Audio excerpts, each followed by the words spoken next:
जय जिनेंद्र बंधुओं, आज हम पारस चैनल के माध्यम से एक ऐसे स्थान का आपको दर्शन कराने जा रहे हैं जो कि इस पंचम काल में भी जहाँ पे अतिशय विद्यमान है और वहाँ पर समोसरण लगता है। झांसी जिले के अंतर्गत झांसी से 120 किलोमीटर दूर एक छोटा सा गांव है और जिस गांव का नाम है तोड़ी फतेहपुर। उस तोड़ी फतेहपुर में हर माह के कृष्ण पक्ष में 12, 13, 14 अमावस्या के दिन मेला लगता है। सैकड़ों की संख्या में वहाँ भक्त आते हैं और अपनी मन की मुरादें पाके जाते हैं। आज भी जब पार्श्वनाथ भगवान की अस्सयकारी प्रतिमा का मंदिर जो कि तोड़ी फतेहपुर में विराजमान है और जहाँ पर जब दरबार लगता है उस दरबार में हम प्रश्न करते हैं और हमें उन प्रश्नों का उत्तर मिलता है। और तोड़ी वाले बाबा का तो ये चमत्कार है कि रोते रोते आते हैं और हंसते हंसते जाते हैं। आपने अपने जीवन में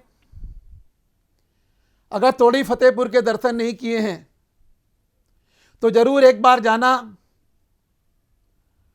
और पार्श्वनाथ भगवान के दरबार में जाकर के श्रीफल अर्पण करके अपने मन की मुरादों को पाना।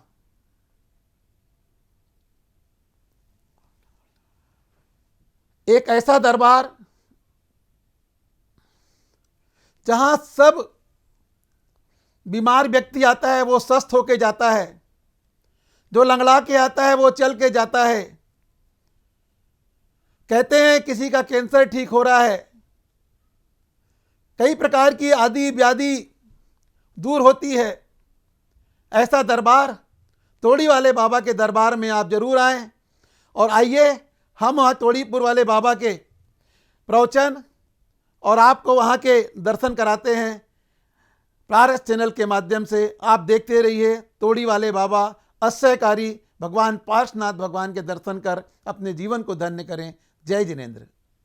उत्तर प्रदेश के जिला झांसी में मऊरानीपुर के समीप स्थित अतिशय क्षेत्र तोड़ी फतेहपुर एक ऐसा अद्भुत क्षेत्र है जहां देवभूत अतिशयों का आज भी प्रत्यक्ष देखा एवं अनुभव किया जा सकता है तथा जहां मात्र वीतरागी जिनेंद्र भगवान के अलावा अन्य किसी भी प्रकार के मिथ्यात्व पोषक देवी देवताओं की पूजा भक्ति आदि न होती है और न ही प्रत्यक्ष अथवा परोक्ष रूप से ऐसी प्रेरणा दी जाती है, बल्कि दृढ़ता पूर्वक गृहीत मिथ्यात्व पोषक क्रियाओं रागी देवी देवताओं आदि की मान्यता को छुड़ाकर वीतरागी देव शास्त्र गुरु का सदाचारी श्रावक बनने का रास्ता बताया जाता है। क्षेत्र पर आज भी रत्न वृष्टि देखने को मिलती है। वर्ष 2021 के भाद्र पक्ष में क्षेत्र पर अढ़ाई द्वीप विधान संपन्न किया गया। नियम त्याग पवित्रता एवं श्रावकों द्वारा लगातार एक अन्न का भोजन किया गया, जिसके फलस्वरूप हवन की पूर्णाहुति के कुंड से लगातार घी का निकलना प्रत्यक्ष चमत्कार को दर्शाता है। ये मनुष्य पर्याय जब अपने को पहचान लेती है तो भगवान को भी पहचान लेती है। इस सारे जीवों को पहचान लेता है एक ज्ञानी जीव। हर जीव की पहचान ज्ञानी के अंदर उतर जाती है। उस ज्ञान के कारण वह ज्ञानी को वह ज्ञानी समझाता है। समझो, यदि ज्ञानी से ज्ञानी भिड़ जाता है तो ज्ञान का मद नहीं दिखाता है, अज्ञानता रूपी ज्ञानी बनकर के बैठ जाता है। अपना ज्ञान नहीं सामने दिखाता है, वही ज्ञानी कहलाता है। और जिसने दूसरों के सामने अपना ज्ञान बगराया, ज्ञान को दिखाया, वो ज्ञानी नहीं कहलाता है, अज्ञानी कहलाता है। समझो बंधुओं, आज चारों तरफ देख कर चलो। ज्ञानी को कोई पहचानता नहीं, ज्ञानी की कोई पहचान नहीं होती। अज्ञानी की चारों तरफ पहचान होती है। उसी के पास भिंड, उसी के पास चारों तरफ जुड़ाव होता है, उसी के पास भीड़ होती है। सच्चे ज्ञानी के पास कोई भीड़ नहीं होती है। क्यों? वह अपना ज्ञान सबको नहीं दिखाता है। अपने ज्ञान को अपने अंदर रख करके अपने ऊंची उठने की सोचता है कि हम इस मनुष्य पर्याय को कैसे पार कर लूं, इस रास्ते को कैसे काटूं, इस मार्ग को कैसे पा जाऊं, और इस मार्ग से हम अपना कैसे अपना आना जाने का चक्कर मिटा लूं, वही ऐस सोच में निकल जाता है। मैं मनुष्य पर्याय कैसे मिली है, इसमें रंग जाता है और अपने उसमें डूब जाता है। ऐसे जीव एक दशा पर जाकर के तपस्याधारी बन जाते हैं। इतनी तपस्याएं करते हैं कि अपनी तपस्या से शरीर को जला देते हैं। सोचो, इस शरीर में आग नहीं लगने देते हैं, अग्नि का सुझाव नहीं लगता है, अपने तप से अग्नि बना लेते हैं और ये शरीर चला जाता है। ऐसे जीव ज्ञानी होते हैं, उन्हीं का नाम रोशन होता है। ये तो अज्ञानी कारण ये पुद्गल को जलाया जाता है, क्योंकि उतना ज्ञान ना होने के कारण ये क्रिया की जाती है।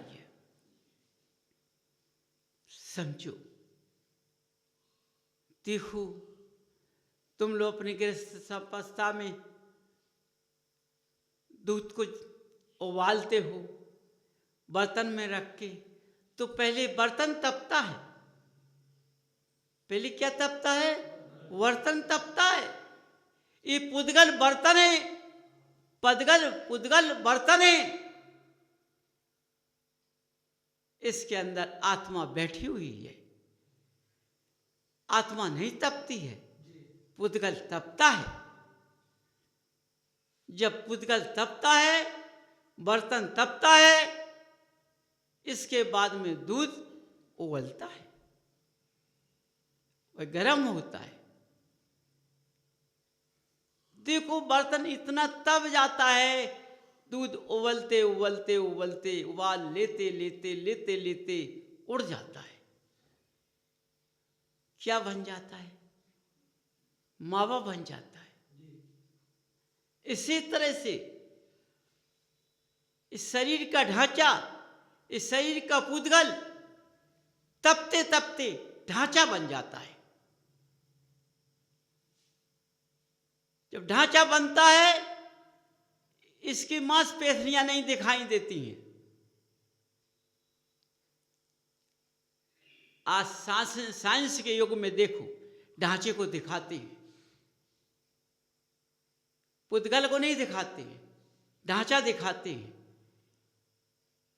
ये तपते तपते ढांचा, इसके अंदर आत्मा बैठी हुई है। जीव कभी मरता नहीं है, अमर रहता है। जब ढांचा जल जाता है, जीव निकल जाता है। वही जीव उत्तम गति की ओर जाता है, वही आने जाने का चक्कर मिटा ले जाता है। कहाँ बैठ जाता है? लौटकर वापस नहीं आता है। ये शक्ति किसके पास होती है? ये ज्ञानियों के पास होती है। ज्ञानी ने शरीर से मोह नहीं रखा, शरीर ने ढांचे से मोह नहीं रखा। किससे मोह रखा? हमको जन्म मरण का चक्कर मिटाना है। किस आत्मा ने रखा है? इस शरीर से मोह नहीं रखा। वही आत्मा कहाँ बैठ जाती है? सोचो, उन्हीं का नाम रंग रोशन होता है। सूर्य चंद्रमा जब तक होते हैं उनका नाम पर कोई धूल नहीं फेंक सकता है। इतने ज्ञानी पुरुष कहलाते हैं। समझो, उनके चरणों में कितने देव देवियां पड़े रहते हैं। इंद्रलोक से भी इंद्र उनके चरणों में पड़े रहते हैं। समझो, उनकी गाथा कौन गाता है? इंद्र लोग उनकी गाथा गाते हैं, उस जीव की गाथा गाते हैं। देखो, जीव वो भी इंद्रलोक में भी जीव है, वो भी इंद्रलोक से निकल के मनुष्य गति में आएगा। लेकिन ये उसकी गाथा गाते हैं। मनुष्य उस तपधारी की भक्ति करता है, भगवान मानता है। इंद्र उसकी सहायता करते हैं, देव लोग। तब धर्म की महिमा दिखाती है। धर्म की महिमा वैसे नहीं दिखाती है। वो तो विद्यालय में बैठ गया, उसको कोई मतलब नहीं तुम क्या कर रहे हो, लेकिन उनके रक्षक कितने बन जाते हैं। उनकी तपस्या से कितने जीव तैयार हो जाते हैं रक्षा करने के लिए। स्वयं देखो, एक मनुष्य की भावना काम करती है। देखो, इसी मनुष्य गति से वह भगवान बन गया। इसी मनुष्य गति से मनुष्य जीव नरक चला जाता है। निरंतर बाधाओं में जीव चला जाता है। यही जीव इंद्रलोक में चला जाता है। जो जैसा अपनी मनुष्य पर्याय को सफल ले, बना ले, वह उसी रास्ते पर ये जीव चला जाता है। इस तरह से 84 लाख योनियां होती हैं। समझो, कौन कौन गति में जीव होता है, कितने प्रकार के जीव होते हैं। समझो, जिससे निकलता निकलता कहाँ पहुंच जाता है। इस जीव को मनुष्य गति इसलिए मिलती है कि जन्म मरण का चक्कर छुटा दी। अपनी पहचान करेगा तभी छूट पाएगा। वो अपनी पहचान नहीं कर पाएगा तो छूट नहीं सकती है, बसेरा चलता रहेगा। इसलिए बंधु, देखो तुम कहाँ से आए हो, कहाँ बैठे हो, किसके सामने बैठे हो, उनको देखकर उनके से बन जाओ। इसी मनुष्य गति से बनोगे। अपने को देखो, पर को मत देखो। पर को देखने से अपना बिगड़ जाता है, पर सुधर जाता है। इसलिए पर को देखना छोड़ दो, अपने को देखो। अपनी गलतियों को स्वीकार करो, अपने चौराहे को देखो। हमें इस चौराहे से किस रास्ते पर जाना है, हमें कौन सा मार्ग पकड़ना है। बंधुए, इस चौराहे से हमें मिथ्यात्वादी मार्ग नहीं पकड़ना है, संयमवादी मार्ग पकड़ना है। यदि हम संयम के रास्ते पर चल जाएंगे तो हम उच्च गति की ओर जाएंगे। मिथ्यात्व मार्ग के रास्ते पर चल जाएंगे तो निगोद की ओर जाएंगे, नरकों की ओर जाएंगे। समझो बंधुओं,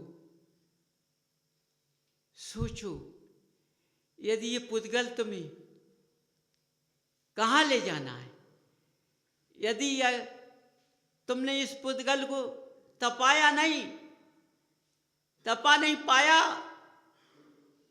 तो ये किस काम का पुद्गल है। इसको तपाओ। किससे? अपनी इंद्रियों से। मैं उससे नहीं कह रहा हूं, अग्नि से तपाओ। अपनी इंद्रियों से तपाओ, अपनी इंद्रियों को अपने कसौटी पर रखो।